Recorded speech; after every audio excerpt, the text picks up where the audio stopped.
What is up, everyone? Welcome back to another video today, and in this video we are doing the 77th installment of Random Model Airports. Today we're going to be doing the San Luis Obispo County Regional Airport. Thank you to Airplane Guy 64 for suggesting this airport. If you have any new suggestions for new Random Model Airports, please leave them in the comments below.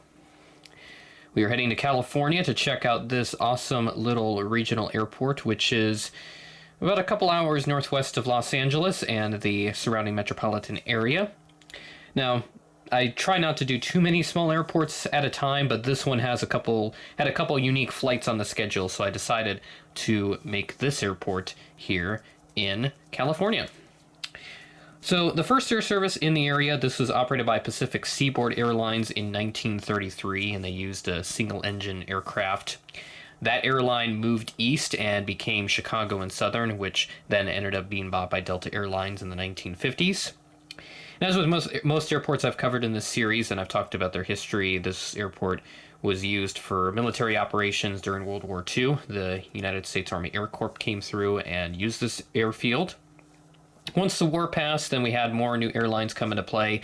Southwest Airways, which has no relation to the current Southwest Airlines, they flew DC-3s here in the late 1940s into the 1950s. And over the following years, you had other notable airlines. Hughes Air West operated here in the 70s. American Eagle came through here as well, and SkyWest as well. And as you could tell, those operators, especially the latter two, operated commuter aircraft, so the smaller propeller-driven aircraft. And that's what this airport mostly came to be. It was operated by mainly smaller aircraft, but as you can tell, we have a couple larger aircraft here today, so demand has picked up, and the facilities are also upgraded so they can handle larger aircraft. The largest aircraft to ever visit here was operated by Alaska, a Boeing 737-400 in the late 2000s, though I think the 737-800 now takes that because it is, I think it's a little bigger than a 734, not by much, but we do have that Alaska 738 in this update, and it is wearing a special livery, so we'll take a look at that here as we get into this update. No new services to talk about, but I will just highlight all the services that they currently have. For Alaska, they operate to Portland, Oregon, San Diego, and Seattle, and they also have seasonal service to Las Vegas. Everything else is year-round, with American to DFW, American Eagle from Phoenix Sky Harbor, United from Denver, and they also have express service from Denver, Los Angeles, and San Francisco.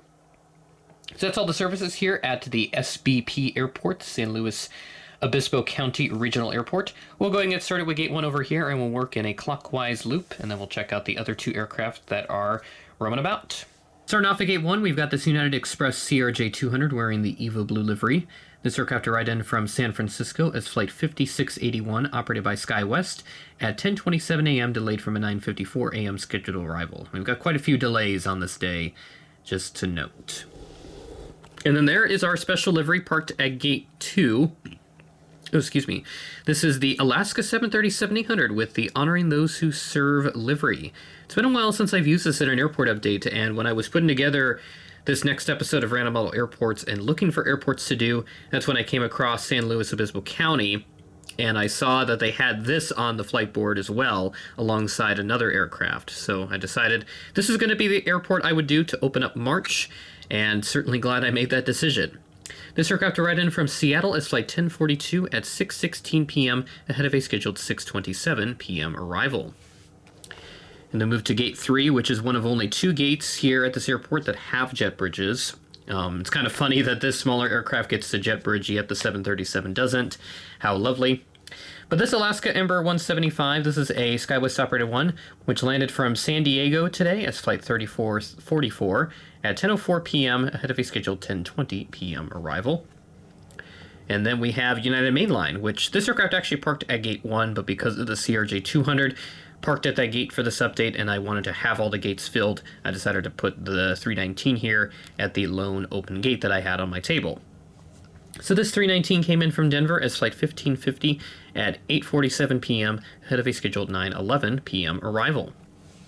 Then we have our other mainline service right next to that, American, not Alaska. I have Alaska Mainline already, but this is American, our 319 LUS airframe for today, which arrived in from DFW as Flight 2392 at 11:36 a.m. ahead of a scheduled 11:43 a.m. arrival. And our last aircraft at the terminal, down over here, we've got this United Express CRJ 700, obviously just a model of a 550, but exterior-wise, there's nothing different with it, so I can interchangeably use this as a 700 as well as a 550.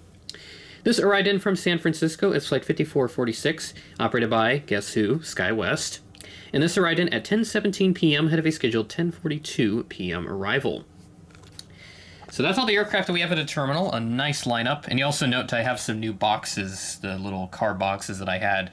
I was digging through some stuff about to begin some spring cleaning, and I found these. So these are just some extra NASCAR die-casts. So like I have the old Authentics back when they used to sell those in Walmarts and all that before, I think it's, yeah, now it's Lionel that currently makes the Authentics line. And then I have some action racing collectibles. These are just some old ones that, again, I just had laying in an old box in the house. So I figured why not use them for more materials to build my airports. And then our lone passenger aircraft taxiing, we've got this American Eagle CRJ 700. This aircraft arrived in from Phoenix Sky Harbor, and it's flight 4990. I don't even need to say who operates this. This is SkyWest 1. And this arrived in at 3:40 p.m. ahead of a scheduled 3:53 p.m. arrival. And then we've got a first for the random model airports. We've got, this is not supposed to be a King Air 350. Again, this is tail heavy because there's no piece underneath it to prop it up, so it's just going to tip on its tail just like that, but we'll just work with it. So this King Air 350 is actually being substituted for a Beech 200 King Air operated by NASA. So this arrived in from Edwards Air Force Base is flight NASA 801, which is the aircraft number in the registration. That's how NASA flies their aircraft. They have different numbers in them, and then that's the flight number that they use for each one. And this arrived in at 11:11 a.m., delayed from an 11:04 a.m. scheduled arrival, so behind by just 7 minutes. And all the flights in this update are from Friday, February 28th. So there we go. That's Random Model Airports number 77. I also want to mention, since I did briefly hint at the X amount of delays that we had at the airport on the day of this airport update, I want to also highlight some diversions that took place later in that day. 2 flights diverted back to their origin, an American Eagle Embraer 175 from Phoenix, and then also a, if I can find it here, yeah, Alaska Embraer 175 from Las Vegas. So that had to return to its origin. Not sure what happened, if there was a storm or something, or I'm not sure if there's still any wildfires going on over there. Hopefully there isn't, but whatever the case may be, it's definitely an inconvenience, but just wanted to highlight that since I saw it on the flight board. But a very interesting one nonetheless, with special liveries, unique visitors, and a couple diversions even. This airport's got it all in a much smaller timeline, or whatever you want to call it. So that's going to do it for this episode of Random Model Airports. Thank you again, Airplane Guy 64, for suggesting this airport.